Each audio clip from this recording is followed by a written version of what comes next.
सोचिए एक Instagram post और उसका अंजाम, एक जानलेवा हमला।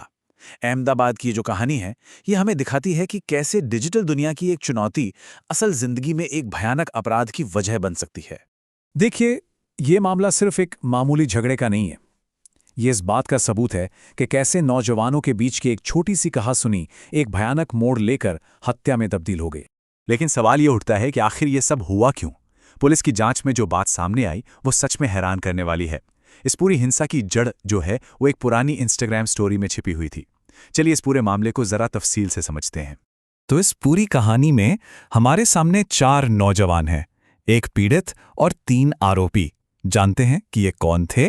जिसकी इस घटना में जान गई वो था महज 19 साल का मोहम्मद सालिक इम्तियाज हुसैन शेख, और जिन पर उसकी हत्या का आरोप लगा है वे हैं 20 साल का रेहान, 22 साल का फैजल पठान और 20 साल का फैजान पठान। मतलब गौर करने वाली बात यह है कि इन सब की उम्र आप देखिए 20 से 22 साल के बीच ही हैं। तो आखिर वो क्या चिंगारी थी जिसने इस जानलेवा आग को भड़का दिया? कहानी की शुरुआत होती है, जैसा हमने बताया, एक इंस्टाग्राम पोस्ट से। तो एक सोशल मीडिया पोस्ट में आखिर ऐसा क्या हो सकता है कि वो किसी की हत्या की वजह बन जाए? यही सबसे बड़ा सवाल था, पुलिस के लिए भी और हमारे लिए भी। पुलिस के मुताबिक वो 5 शब्द ये थे: तुमसे जो हो सकता है कर लो। बस ये एक लाइन, एक सीधी चुनौती इस पूरे विवाद की जड़ बन गई। और ये चुनौती दी किसने थी?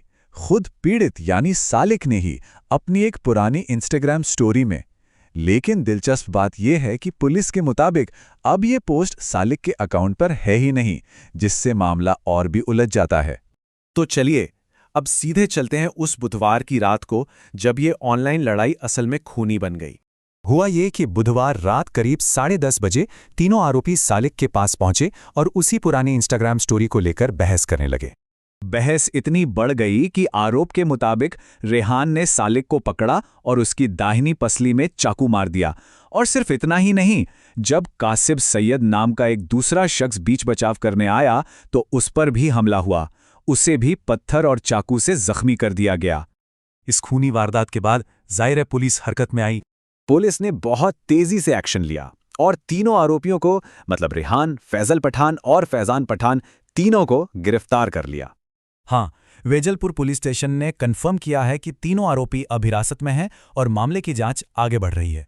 तो अहमदाबाद की ये घटना अपने पीछे एक बहुत बड़ा सवाल छोड़ जाती है कि सोशल मीडिया पर कही गई बातें और असल दुनिया की हिंसा, इसके बीच की जो लाइन है वो कितनी धुंधली हो चुकी है। और सबसे बड़ा सवाल, हम ये कब समझेंगे कि ऑनलाइन की दुनिया का एक छोटा सा एक्शन असल दुनिया में किसी की जान ले सकता है।